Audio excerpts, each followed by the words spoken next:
और जिनको हम विभिन्न क्षेत्रों में एक आदर्श के रूप में देखते रहे, ऐसे आदरणीय श्री राम बहादुर राय जी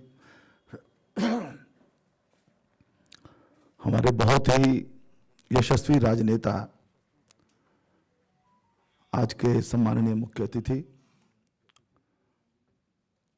आदरणीय श्री शिवराज चौहान जी, हमारे आदरणीय श्री राजकुमार भाटिया जी, संगठन के संबंध में जिनका बड़ा व्यापक अनुभव है, स्वयं प्रत्यक्ष रूप से उन्होंने नेतृत्व किया है, हमारे आदरणीय जतेंद्र जी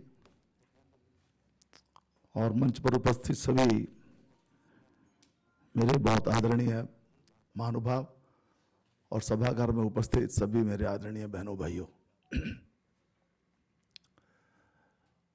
मुझको भी इंदिरा जी की जेल में रहने का सौभाग्य प्राप्त हुआ है। मैं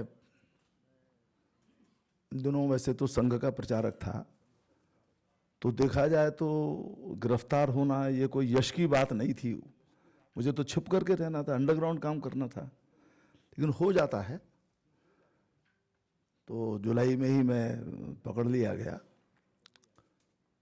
और पहले DIR में 16 महीने और 5 महीने फिर मीसा में। बड़ा हम लोगों ने इंतजाम किया था कि DIR से निकलेंगे तो बाहर कुछ कार्यकर्ता मोटरसाइकिल वगैरह लेकर के आ गए थे, वो बाहर निकल जाएं एक बार तो लेकर के भाग जाएंगे हम, लेकिन डोडी में उन्होंने मीसा सर्व कर दिया और मैं फिर बरेली सेंट्रल जेल भेज दिया।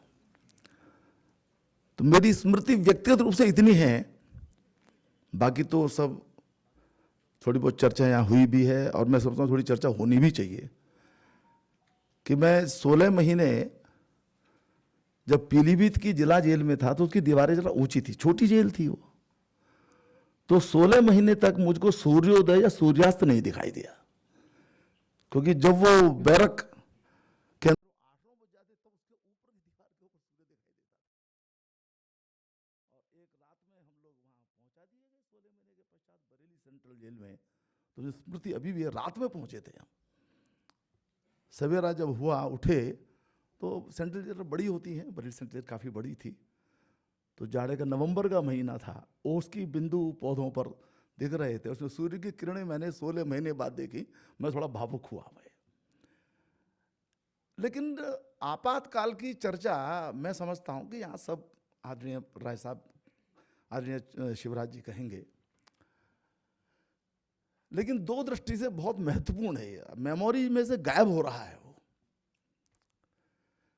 एक तो ये कि अपना शासन बचाने के लिए किस प्रकार से संवैधानिक व्यवस्थाओं का दुरुपयोग किया गया, संविधान में से ही गुंजाइश निकाली सिद्धार्थ शंकर रे ने और आपातकाल लग गया। और फिर जो संसद में हुआ, संसद ने स्वयं बैठ करके अपना कार्यकाल 1 वर्ष बढ़ा लिया। 42वां जो संशोधन है वो लगभग मिनी कॉन्स्टिट्यूशन है वो, यानी प्रियम्बल तक बदल दिया गया। और प्रियम्बल को बदलने का इसलिए बड़ा भारी उसका एक महत्व है कि सेक्युलरिज्म के ऊपर, समाज सोशलिज्म के ऊपर संविधान सभा ने प्रचुर मात्रा में विचार विमर्श किया था और इन दोनों शब्दों को संविधान में रखने की, प्रियम्बल में रखने की आवश्यकता नहीं है। जो हमने कहा है हम भारत के लोग, और जो सारा जो विवरण उसका है उसके अंदर ये भाव आ जाते हैं, इसलिए उसको नहीं रखा गया था। परंतु प्रियम्बल को इसलिए बदला गया ताकि अपने वोट बैंक को खुश करने की दृष्टि से इन शब्दों का उपयोग हो सके। और ये बड़ा भारी अपराध किया ये कि संविधान का उपयोग अपने दलीय हित को प्राप्त करने की दृष्टि से किया गया। ये मतलब एक तो ये कुछ बातें तो ये हैं जो संविधान को लेकर के जिस प्रकार की उसका उल्लंघन किया गया, उसकी अवमानना की गई। लेकिन साथ ही ये बात भी बहुत महत्वपूर्ण है कि आखिर अपने कुर्सी बचाने के लिए इस देश में जो मदर ऑफ डेमोक्रेसी है, एकम सद विप्रा बहुधा वदंती, मत मुंडे मुंडे मत भिन्ना, जहां पर प्रत्येक प्रकार की वैचारिक स्वतंत्रता है, हमारे बिल्कुल वो इनबिल्ट है हमारे संस्कार के अंदर। वो हमें कहीं बुराई नहीं लगता कोई हमारी बात को काटता है, तो हम सहज भाव से उस विभिन्नता के साथ जीते हैं।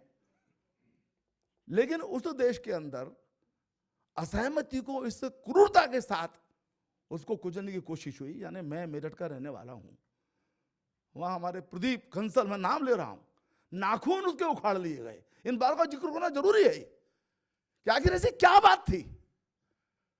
पीलीभीत के मैं जिला जेल में था, हमारा पूरन गंगवार एक कार्यकर्ता था, शिक्षक था। वो पेड़ से उल्टा लटका करके उसको इतना पिटाई की गई उसकी कि आज तक भी उसकी आंखें सामान्य नहीं है, वो ठीक से देख नहीं सकता है। और मैंने दो उदाहरण इसलिए सुना है क्योंकि मेरे एकदम से निकट के हैं। ऐसे उदाहरणों की संख्या पूरे देश में है। तो दोनों बातों की स्मृति आज के काले दिन इसका आज हम स्मरण कर रहे हैं, तो किया जाना जरूरी है कि संविधान के साथ किस प्रकार की शरारत की गई, संविधान के साथ किस प्रकार का जो है व्यवहार किया गया, कैसे उसको यानी रात को राष्ट्रपति जी को ले जाकर के, और बिना कैबिनेट की मंजूरी के, कैबिनेट की मंजूरी नहीं थी, अगले दिन सवेरे 26 तारीख को उसकी औपचारिकता हुई है, उनके सिग्नेचर करवा ली राष्ट्रपति महोदय से। तो संवैधानिक व्यवस्थाओं का उल्लंघन हुआ, और साथ ही साथ दमन चक्र जो चला है, चाहे वो प्रेस हो, चाहे वो न्यायपालिका हो, चाहे वो सामान्य व्यक्ति हो, ये बड़ा बहुत कष्टकारी है ये। और इसलिए उनकी स्मृतियां हमारे साथ रहनी बहुत जरूरी है। बेशक हिंदुस्तान का मिजाज, हिंदुस्तान का स्वभाव वो लोकतंत्र का है, और यदि किसी ने कभी कोई ये उसने जो किया, और संघ की भूमिका, संघ परिवार की भूमिका, विद्यार्थी परिषद की भूमिका सब जानते हैं किस प्रकार के कष्ट से परिवार बर्बाद हुए उसके अंदर। उसमें से वो, क्योंकि हम मदर ऑफ डेमोक्रेसी हैं, क्योंकि हमारे खून में, हमारे संस्कार में, हमारे स्वभाव में लोकतंत्र है, इसलिए हम विजयी हुए और लोकतंत्र की ठीक से बहाल हुआ। अब वो अप डाउन तो चलते रहेंगे, लेकिन एक बात की जरूर मैं चर्चा करना चाहता हूं। तीसरा दिन आज संसद का है, नई लोकसभा का है, संविधान की प्रति लेकर के शपथ ली जा रही है। एक नैरेटिव, फॉल्स नैरेटिव कैसे खड़ा किया जाता है। आप संविधान के प्रति समर्पित हैं, बहुत अच्छी बात है, प्रत्येक को होना चाहिए, हमारी शपथ ही संविधान को लेकर के है। लेकिन जो फॉल्स नैरेटिव है, मैं चुनाव की बात नहीं कर रहा, चुनाव में सब दांव चलते होंगे, जो जितना जिसको समझा पाया, लेकिन इस सबको देखते हुए मुझे वो रामचरितमानस का एक प्रसंग याद आता है। मैं 2 मिनट में उसको क्या करके अपना निवेदन समाप्त करूंगा।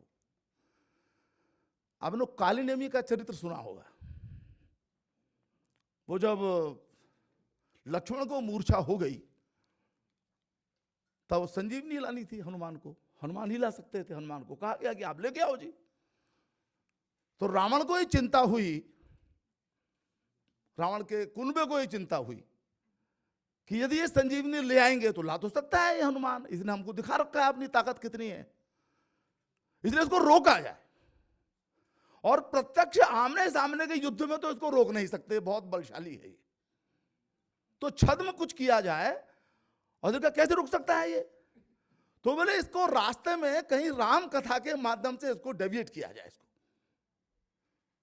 तो फिर एक काली नेमी नाम का राक्षस था, व्यक्ति था उनकी सेना का, उसको कहा कि तुम आओ और तुम जरा जो उड़ने का रास्ता है उसमें बीच में बैठ करके और कुछ ऐसा करो कि ये घंटे 2 घंटे इसके बर्बाद हो जाए हनुमान के, क्योंकि वो संजीवनी को पहचानने में, लाने में दिक्कत होगी, बस काम खत्म हो जाएगा ये।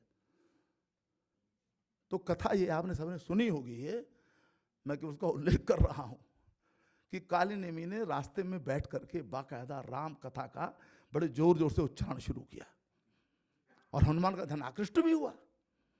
हनुमान गए भी वहां पर, लेकिन हनुमान जहां बलशाली है वहां बुद्धिमान भी है। उनको ध्यान में आ गया कि ये क्या कर रहा है। उनको अंततः ध्यान में आ गया कि ये तो जो है मेरे मार्ग में बाधा पैदा करने के लिए यहां पर आया है, और फिर उन्होंने काली नेमी का वध किया।